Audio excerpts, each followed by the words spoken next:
I'm back again for another tip of the day, and the topic today is when the message changes.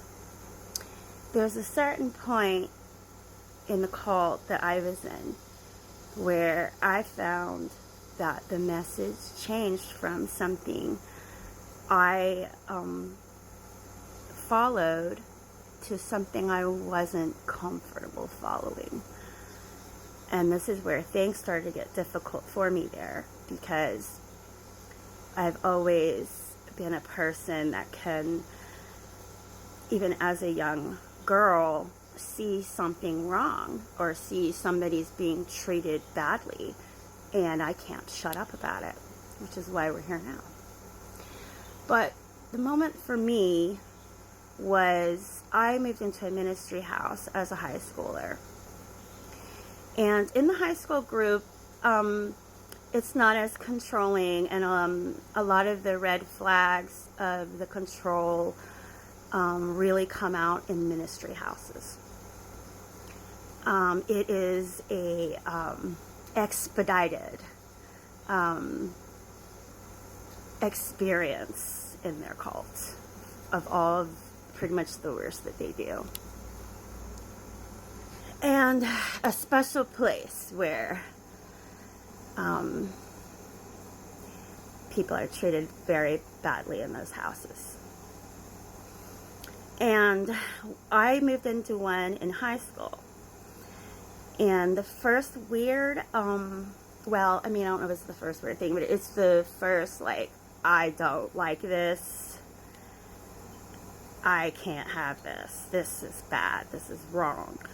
And it was a girl was coming back that had left, or was excommunicated. I don't know if she was excommunicated or what, but the girls were all talking about her, and I'm like, why are you guys talking about her like she did some crime? Because this is a very weird thing I discovered, is how they talk about people outside, how they talk about people who have left. It is a huge betrayal. A huge betrayal that someone left the church in their 20s, finding out themselves, not agreeing with everything, did something they didn't like, apparently probably a boyfriend, it's usually that, if I remember right, and this person wanted to come back, and they're all skeptical, like she dated them and broke up with them for another man, and they just weren't ready to be hurt again by her. And it was bad, because I remember being because she had been over and she was so nice, and I'm like, I love her, and don't get too close to her. And then they told me her problems, because everybody is assigned problems, right? You will get them if you join. Not right away, you're just perfect for a while. But I just thought, well, there's nothing wrong with her. I like her, she's nice. You guys stop being so weird. Stop being mean to her. She wants to come back. Let her come back. Why can't she just come back? Well, we have to make sure she's serious this time, and we have to make sure. And they ended up letting her come back, and she was fine. She's a cool girl. Everybody's got things, but she was a normal person. And this is what I'm talking about with that excommunication thing, where, I think if I called churches and was like, hey, I'm just doing an experiment, can you tell me how many people you've excommunicated in the last year? And get just the number stats of how many people attend, how many people they excommunicate a year. And I'm betting that number's close to zero. Close to it. In most of the churches. Because it's just not normal to treat your members like that. And I am going a little bit into the excommunication and the weird abuses out there that comes from the top in micromanagement, control.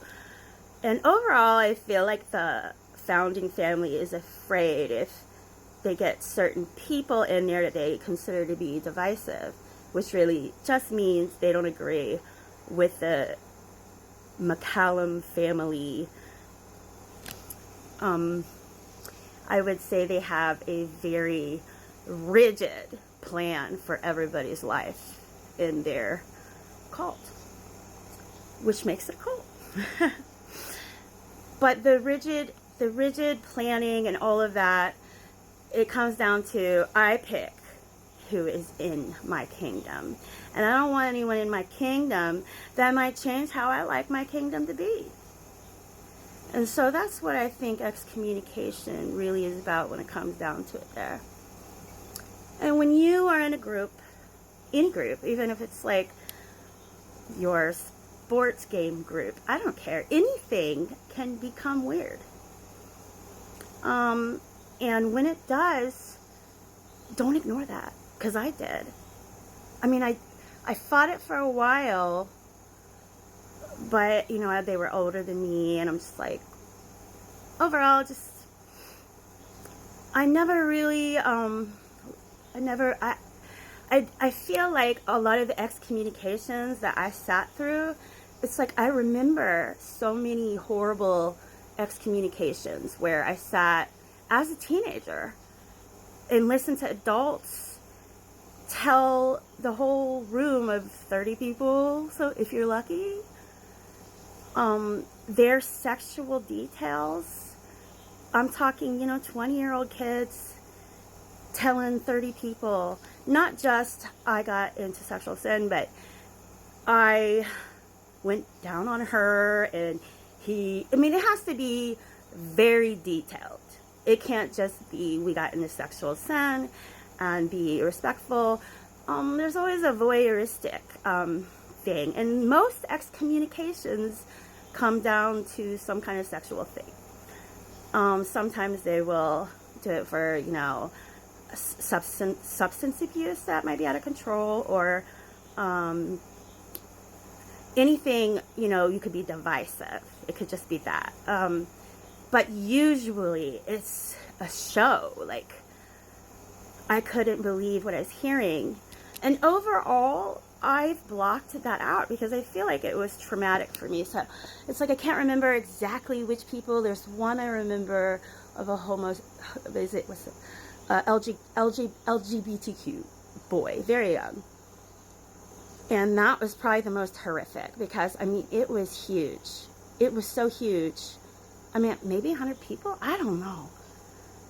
But I blocked out a lot of those because I just felt so intrusive.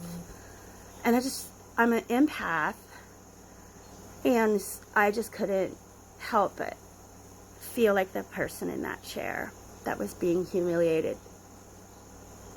So how could I get to the point from one girl just wanting to come back to sitting there and not saying shit when the 100 people are picking on a gay boy for being gay? So you have to ask yourself, when does the message change? When is it time to get the fuck out of here? The first time you feel that, get the fuck out. So that's my tip of the day. Sometimes the message changes. You gotta hear it when it does. Don't ignore it because you enjoy that place, the people. There's better places. There's better churches that don't do this to people and humiliate them. And stand up for people when they do. That's my tip of the day. Hope this helps someone.